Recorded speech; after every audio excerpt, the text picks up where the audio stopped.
नमस्कार मित्रांनो. तर आज मी तुम्हाला सांगणार आहे खरी घडलेली ही एक कथा जी आहे काळ्या जादूवर. चला तर वळूया आपण आपल्या कथेवर. माणसाची जिज्ञासा अनादी काळापासून अज्ञात शक्तींच्या मागे धावत आली आहे. निसर्गाच्या नियमांना छेद देऊन काहीतरी अद्भुत करण्याची इच्छा मानवाला नेहमीच वाटत राहिली. या इच्छेतून जन्म झाला तो काळ्या जादूचा. आज आपण ज्या प्राचीन मंत्राच्या पुस्तकाबद्दल बोलणार आहोत ते केवळ कागदाचे तुकडे नसून तर एका अशा जगाचे प्रवेशद्वार आहे जिथे तर्क संपतो आणि अतर्क्य गोष्टी सुरू होतात. लक्षात ठेवा, ही माहिती पूर्णपणे खरी असून तुमच्या माहितीसाठी मी सांगत आहे. तर कथा सुरू होते सह्याद्रीच्या दुर्गम दऱ्याखोऱ्यात वसलेल्या एका पडक्या वाड्यापासून. गडचिरोलीला वाडा म्हणून ओळखल्या जाणाऱ्या या वाड्यात शेकडो वर्षांपासून कोणीही पाऊल ठेवले नव्हते. गावकऱ्यांच्या मते या वाड्याच्या भिंतींना कान आहेत आणि जिथे आजही रात्रीच्या वेळी मंत्रोच्चार ऐकू येतात.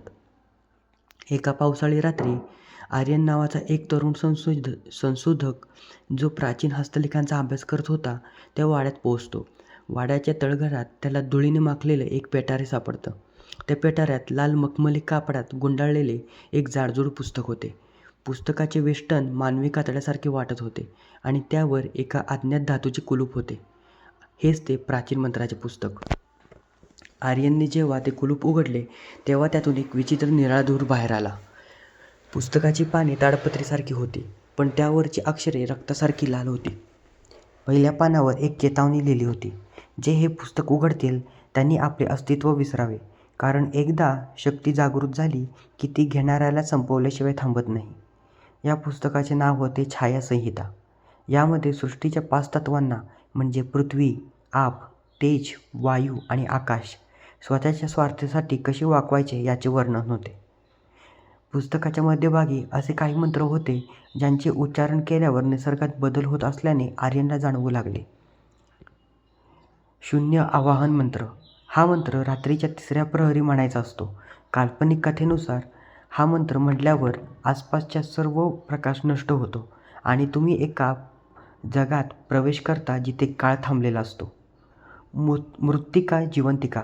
हे पुस्तक सांगते की स्मशानातील माती आणि काही विशिष्ट वनस्पतींच्या आकाराने बनवलेली बाहुली या मंत्राद्वारे जीवित केली जाऊ शकते. ही बाहुली म्हणजे केवळ एक खेळणे नसून जादूगाराचा एक अदृश्य सेवक असतो. जर तुम्ही त्या बाहुलीला कोणाला मारायचे जरी तुम्ही सांगितले तरीसुद्धा ती बाहुली तुम्हाला त्या माणसाला मारून येऊन दाखवणार, पण त्या बाहुलीला जे काही हवे असेल ते तुम्हाला द्यावं लागेल. वायुस्तंभन. या मंत्राच्या जोरावर मनुष्य हवेतील ऑक्सिजनवर नियंत्रण मिळवू शकतो, ज्यामुळे कोणालाही न शिवता त्याचे श्वास रोखले जाऊ शकतात. तर आपण जाणून घेऊया काळ्या जादूचा विधी. या पुस्तकात केवळ मंत्रच नव्हते तर ते सिद्ध करण्याचे भयानक विधीही होते. पुस्तकाप्रमाणे काही शक्ती केवळ वर्षातील सर्वात गडद रात्रीच प्राप्त होतात.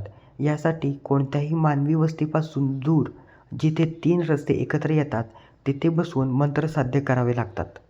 काळी जादू म्हणजे केवळ प्राण्यांचा बळी असा गैरसमज आहे, पण या पुस्तकात लिहिलं होतं की सर्वात मोठे बलिदान म्हणजे स्वतःच्या सत्याचा त्याग करणे. एकदा तुम्ही ही शक्ती घेतली की तुम्ही पुन्हा कधीही सामान्य माणसासारखे सुख आणि दुःख अनुभवू शकणार नाही. आर्यनने पुस्तकातील एका मंत्राचा प्रयोग केला. त्याने पाहिले की त्याच्या इच्छेनुसार समोरची मेणबत्ती स्वतःहून पेटली आणि विझली. त्याला वाटले की तो आत्ता जगाचा स्वामी होऊ शकतो. पण काळी जादू ही दुधारी तलवार असते. जसजसा तो मंत्राचा वापर करू लागला तसतसा त्याचा स्वतःच्या आरशातील चेहरा बदलू लागला. त्याच्या डोळ्यातील बाहुल्या गडद काळवंडल्या. पुस्तकातील शेवटचे प्रकरण मुक्तीबद्दल होते, पण ती मुक्ती मरणातून नव्हती तर या शक्तीच्या गुलामगिरीतून होती. जो या पुस्तकाचा वापर करतो तो मृत्यूनंतरही शांत होऊ शकत नाही. तो एका छाया स्वरूपात या पुस्तकाचे रक्षण करण्यासाठी तिथेच अडकून पडतो. इथे आपण कथेला पूर्णविराम देऊया. वास्तवात अशा कोणत्याही मंत्रांनी कोणाचे आयुष्य बदलत नाही असे तुम्हाला वाटत असेल, पण काळी जादू ही एक गोष्ट आहे की त्यानं भीती आणि रासायनिक अभिक्रियांचा खेळ आहे. जुन्या काळी लोक जेव्हा निसर्गातील काही शक्तींना समजू शकत नाहीत तर त्याला जादू म्हणत. प्राचीन मंत्रांचे पुस्तक ही कथा आपल्याला शिकवते की निसर्गाच्या नियमांशी छेडछाड करणे नेहमीच महाग पडते.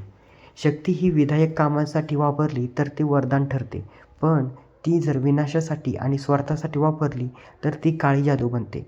मित्रांनो, हे पुस्तक त्या जुन्या वाड्यात आहे की नाही हे फक्त आर्यनला आणि त्या गावातल्या माणसांनाच माहिती. पण ही एक गोष्ट नक्की की अंधश्रद्धेपेक्षा विज्ञानाची कास धरणे अत्यंत श्रेयस्कर. धन्यवाद.